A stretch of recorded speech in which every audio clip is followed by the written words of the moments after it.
So amongst the Navajo, for example, the Navajo is the largest tribe in the United States with something like 150,000 members. But the proportion who speak Navajo is actually small. Particularly the proportion of children who speak Navajo is almost non-existent now.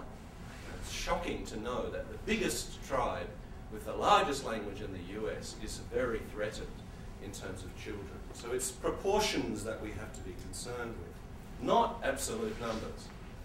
So there are groups in Papua New Guinea who have only 500 speakers, but the language is perfectly strong and everybody speaks it, all children are learning it, it's used on an everyday basis.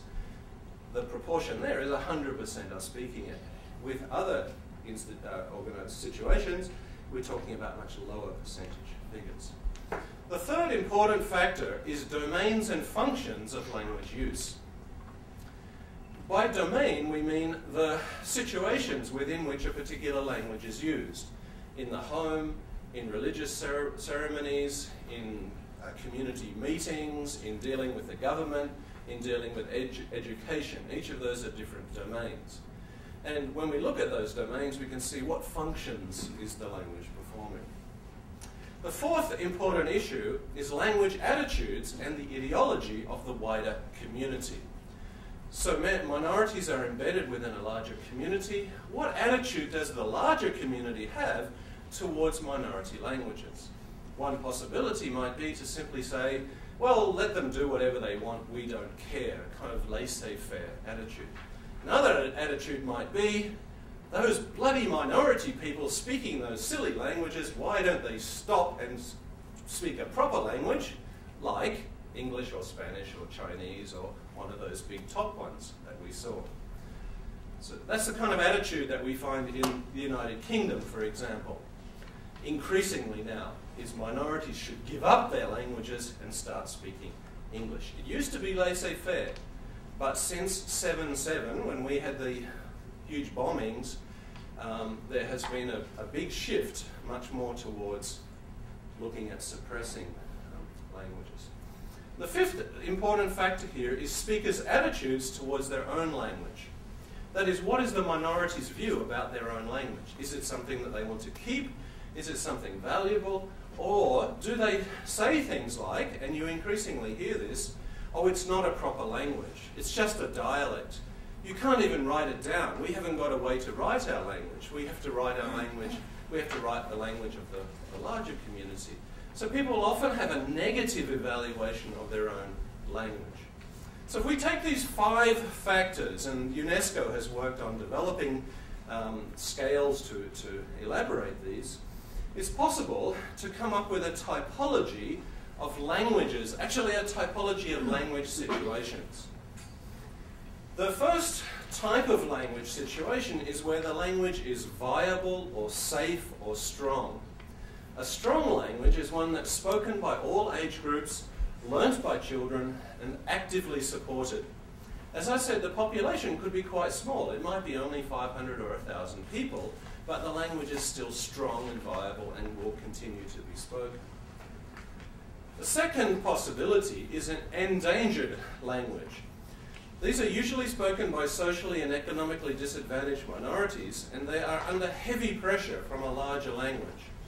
In terms of the factors that we mentioned before, they are spoken by a reducing proportion of the population, not being learnt by children, very often with negative evaluation, and people deciding not to pass it on to their own children, and these languages could disappear. The third category are moribund languages.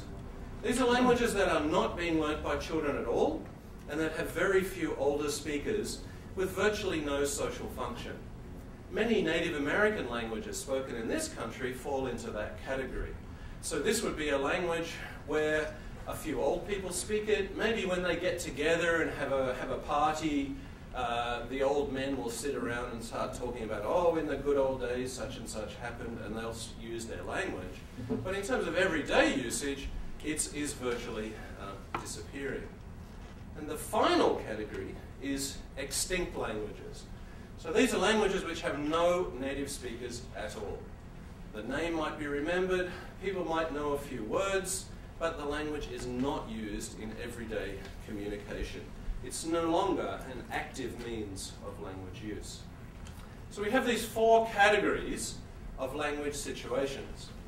And what's been happening over the last 40 to 50 years is that languages have inexorably moved from being strong to endangered to moribund to extinct. Languages are disappearing at an amazing rate through that process.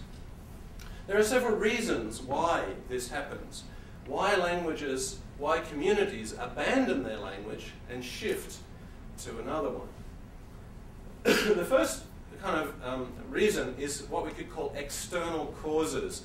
These are factors that don't have to do with the individual community, but are really outside of it. Things like military conquest, the kind of civil war that has been going on in various parts of Africa has resulted in the destruction of whole communities. The situation we're seeing in Congo at the moment, for example, is hugely threatening to language and cultural groups there. Religious conflict also results in an impact on languages. People being told, convert to this religion, give up your old ways, give up your old language, become part of the modern world. And cultural and educational subjugation, often associated with colonialist policies. So this was the history that you find in the United States, in Canada, in Australia. Children taken from their families, put in dormitories, told, you will have a better life if you stop speaking Sioux or Mohawk and instead you speak the bigger language. Or physical or medical catastrophes like HIV/AIDS, which is decimating communities in Africa. These external causes, however, tend to have a smaller impact than internal causes, factors that have to do with things happening inside the language itself. And by far, the greatest influence here is the negative attitude of the community. The speakers of the language judging their language negatively and valuing somebody else's language in a positive way, often in order to overcome discrimination and to assimilate towards the majority. So in the United Kingdom, in the 1950s and 1960s, this was the view of the Welsh-speaking community. People in Wales said, adults said, let's talk English to our kids so that they'll be able to get out of this awful situation we're in.